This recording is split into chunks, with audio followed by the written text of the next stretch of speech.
When I was in junior high, we used to play Truth or Dare at slumber parties. Do you remember this game? When it's your turn, you choose either truth or dare. If you choose truth, the group gets to ask you a question, any question, and you have to answer honestly. If you choose dare, the group dares you to do something, usually ridiculous and often dangerous. When it was my turn, I always chose truth. It seemed less risky, but of course, telling the truth always entails a risk. And every day we decide whether the risk is worth it. Being honest with self and others means entering a process of transformation. That's a nice way of saying that if we are honest, we will change. Or we will need to make a choice about whether or not to change. Perhaps that is why honesty seems threatening. Being honest with others and doing it well requires being honest with ourselves. And being honest with ourselves has an impact on others. Honesty always involves a relationship, whether with self, other human beings, or the divine. And when we are honest with others, we often end up having difficult conversations. And many of us drag our feet into those conversations. 20 years ago, Douglas Stone, Bruce Patton, and Sheila Heen published a book that became a business bestseller on the New York Times list. The book is called Difficult Conversations: How to Discuss What Matters Most. Their main point is that having difficult conversations well is a skill that we can learn and use our whole lives long. They wrote, "We don't outgrow difficult conversations or get promoted past them. The best workplaces and the most effective organizations have them. The family down the street that everyone thinks is perfect has them. Loving couples and lifelong friends have them. In fact, we can make a reasonable argument that engaging well in difficult conversations is a sign of health in a relationship." What is a difficult conversation? The authors say a difficult conversation is anything you find it hard to talk about. That covers the waterfront. By now, you are probably thinking of examples of difficult conversations you have had in the past, or ones you are dreading to have in the future. Here are some common examples from their book. Asking for a raise, ending a relationship, giving a critical performance review, saying no to someone in need, confronting disrespectful or hurtful behavior, disagreeing with the majority in a group, apologizing. At work, at home, and across the backyard fence, difficult conversations are attempted or avoided every day. What makes these situations so hard to face? It's our fear of the consequences, whether we raise the issue or try to avoid it. Why is it so difficult to decide whether to avoid or confront? Because at some level we know the truth. If we try to avoid the problem, we'll feel taken advantage of. But if we confront the problem, things might even get worse. Desperate for a way out of the dilemma, we wonder if it is possible to be so tactful, so overwhelmingly pleasant, that everything turns out fine. A particularly Midwestern culture type of dream. But delivering a difficult message, the authors say, is like throwing a hand grenade. And there is no such thing as a diplomatic hand grenade. Coated with sugar, thrown hard or soft, a hand grenade is still going to do damage.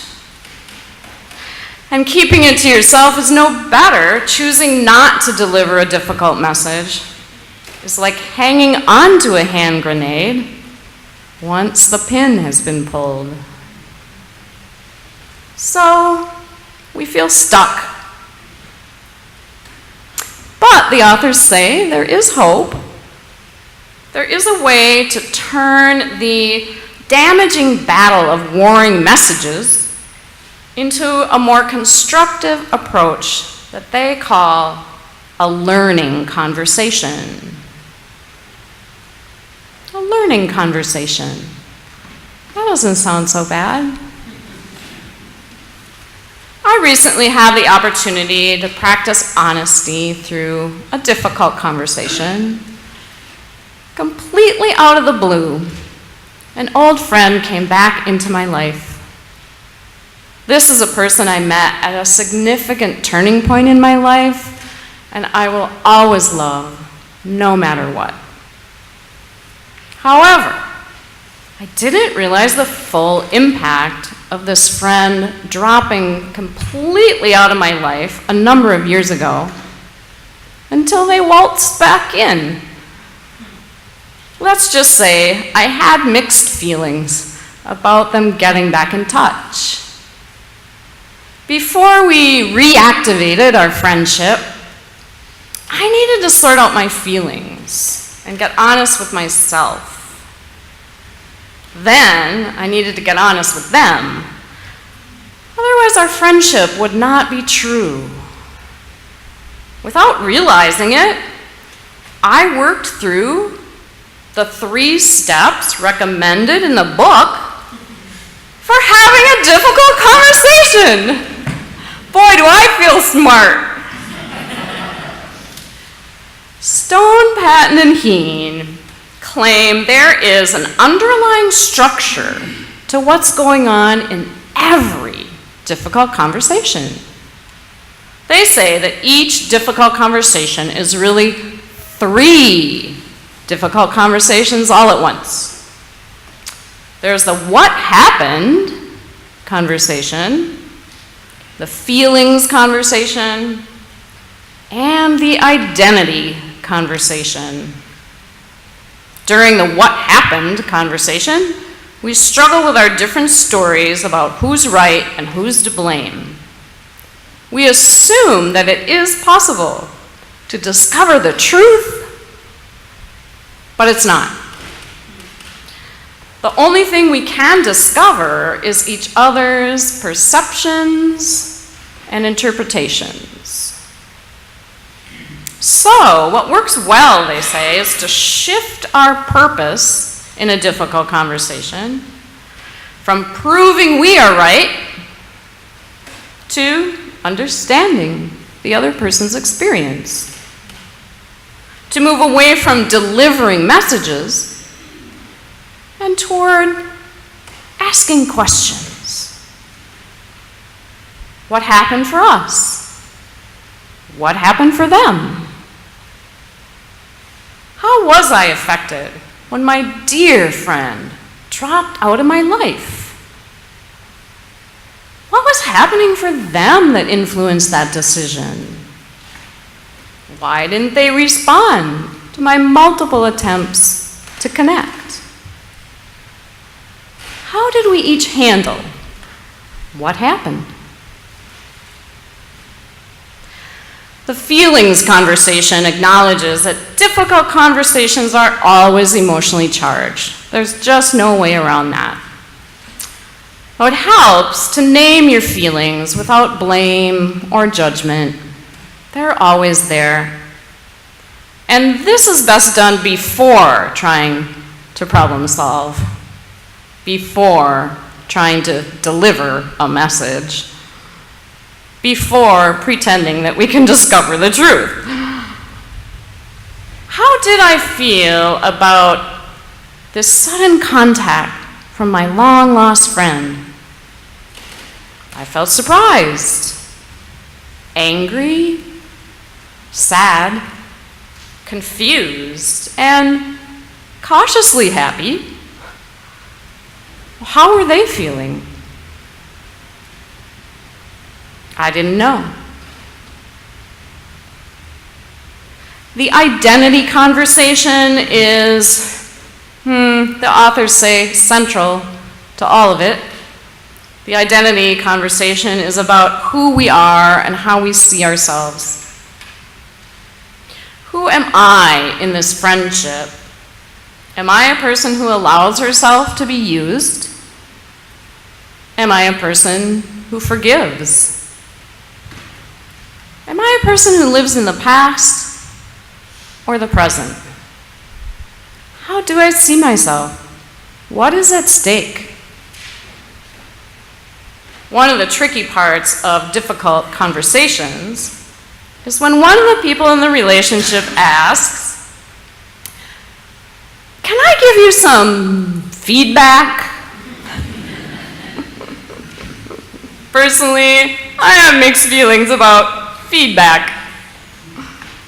How and why feedback is given is as important to me as its content. Most of us grew up in a culture of criticism. In Douglas Stone and Sheila Heen's book, Thanks for the Feedback, they write,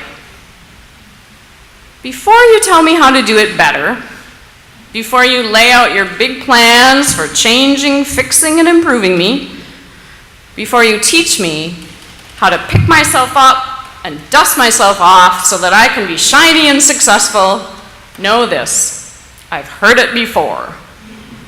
I've been graded, rated, ranked. I've been coached, screened, and scored. I've been picked first, picked last, and not picked at all.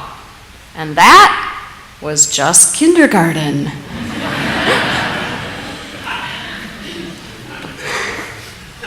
We all swim in an ocean of feedback, they write, from children at school to adults in the workplace.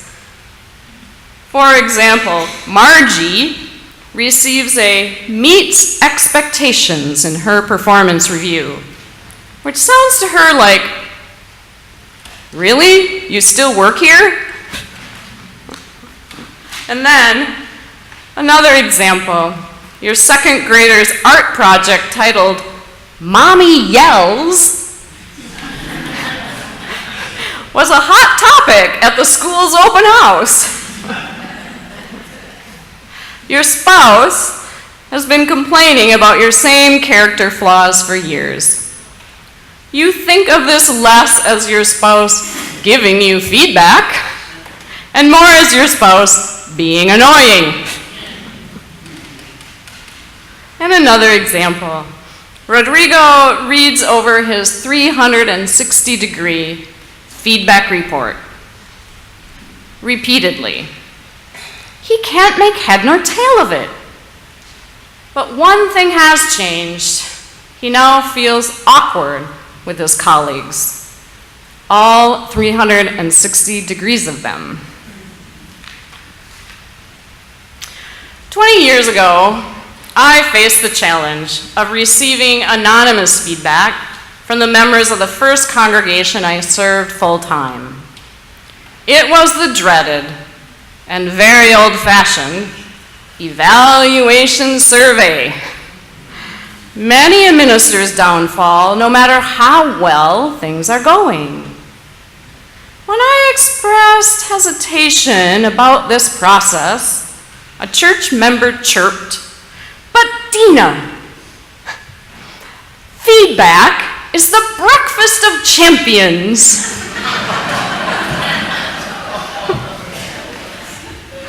I didn't dare say it out loud, but inside my mind I thought, I'd rather eat cornflakes.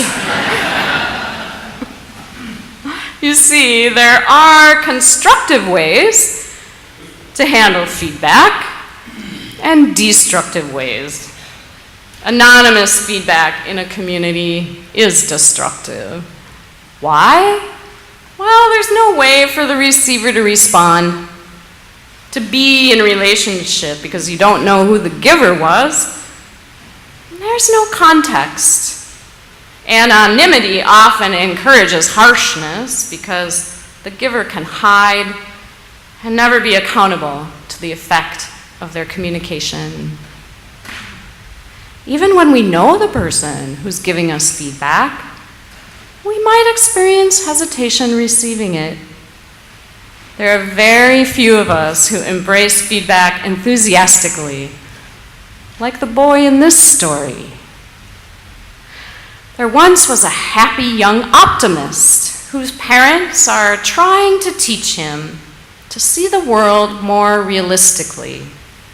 To that end, they decide to give him a large sack of horse dung for his birthday. Horse dung.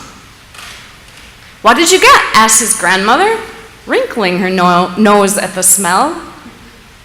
"I don't know," cried the boy in delight as he excitedly digs through the dung. "But I think there's a pony in here somewhere."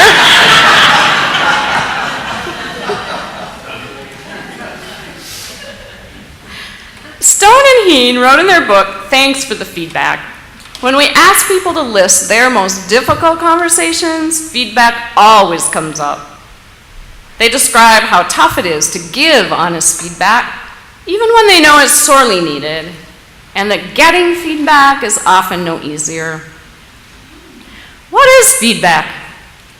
They say feedback includes any information you get about yourself. It's how we learn from life. Learning about ourselves can be painful. And feedback, they say, often feels less like a gift of learning and more like a colonoscopy. But we know that we can't just tra-la-la down the road of life, ignoring what others have to say, safely sealed in our emotional Ziploc. We've heard it since we were young. Feedback is good for you, like exercise and broccoli. But we are conflicted about feedback. In addition to our desire to learn and improve, we long for something else that is fundamental: to be loved, accepted, and respected, just as we are. And the very fact of feedback suggests that how we are is not quite okay. Receiving feedback sits at the intersection of these two needs: our drive to learn and our longing for acceptance. Well, that sounds to me like exactly the tension we have in religious community. We come into spiritual community with both of those needs, with a drive to learn and a deep longing for acceptance, despite our human flaws. Yet engaging in community involves learning about how we influence one another. Community brings joy and sometimes hurt. And eventually, if we are to become truly known, Life in community involves difficult conversations. So how do we go about those conversations well? I believe that feedback in community needs to be built on a foundation of trust. Community is built at the speed of trust. And trust takes time and commitment to build. That being said, I may be changing my mind about the usefulness of critical feedback at all. Last week, I read an article called "The Feedback Fallacy" from the Harvard Business Review's March-April issue. Authors Marcus Buckingham and Ashley Goodall say that our culture has a fetish with feedback. They claim, "We humans do not do well when someone whose intentions are unclear tells us where we stand, how good we really are, and what we must do to fix ourselves. We excel only when people who know us and care about us tell us what they experience and what they feel, and when they see something within us that really works." Well, they base this claim on football and brain science. First, the football. You may know the story of how legendary Dallas Cowboys coach Tom Landry turned around his struggling team. While other teams were reviewing missed tackles and dropped balls, Dallas Cowboys coach instead combed through footage of previous games and created for each player a highlight reel of when he had done something easily, naturally, and effectively. Landry reasoned that while the number of wrong ways to do something was infinite, the number of right ways for any particular player was not. It was knowable, and the best way to discover it was to look at plays where that person had done it excellently. From now on, he told each team member, "We only replay your winning plays." Now, on one level, he was doing this to make his team members feel better about themselves because he knew the power of praise. But according to the story, Landry wasn't nearly as interested in praise as he was in learning. His instincts told him that each person would improve his performance most if he could see in slow motion what his own personal version of excellence looked like. Okay, now let's turn to the brain science. Focusing people on their shortcomings doesn't enable learning, the authors wrote. It impairs it. Neurological science shows what happens to us when other people focus on what's working within us instead of remediating what isn't. In one experiment, scientists split students into two groups. To one group, they gave positive coaching, asking the students about their dreams and how they go about achieving them. The scientists probed the other group about homework and what the students thought they were doing wrong and needed to fix. While those conversations were happening, the scientists hooked each student up to a functional magnetic resonance imaging machine to see which parts of the brain were most activated in response to these very different sorts of attention.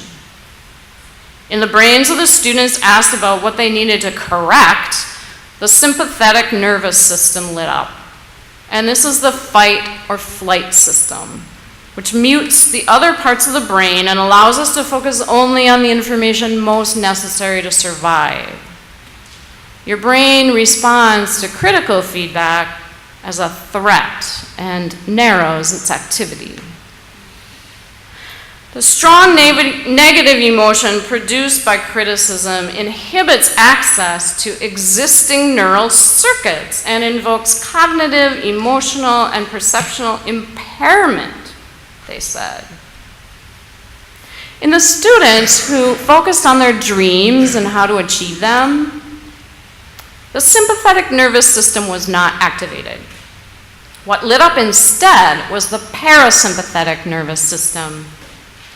that is sometimes referred to as the rest and digest system. The parasympathetic nervous system stimulates the growth of new neurons. It stimulates a sense of well-being, better immune system functioning, and cognitive, emotional, and perceptual openness. So where does this leave us when we consider the inevitable, difficult conversations awaiting us? From the personal to the political, from opinions about gun control, abortion, immigration, from the conscious effort to build authentic connections across difference, to an aversion to understanding people on the other side of an issue. From telling someone how a microaggression landed for you, a comment or an action that felt racist, sexist, homophobic, ageist, classist. From telling someone the truth to setting a boundary. Difficult conversations abound, and honesty is at the heart of the matter. If we are students of life, what is our dream for understanding ourselves and others? And how might we achieve that understanding? We need to get curious, especially when we're feeling uncomfortable or when we're feeling righteous. When we have a difficult conversation with the intention to learn, it can make the difference between keeping or losing a friend, keeping or losing a marriage, a job, a community. When entering a difficult conversation with someone we care about, instead of delivering a message, let's get curious and say to each other, what happened for you? How are you feeling? Tell me more.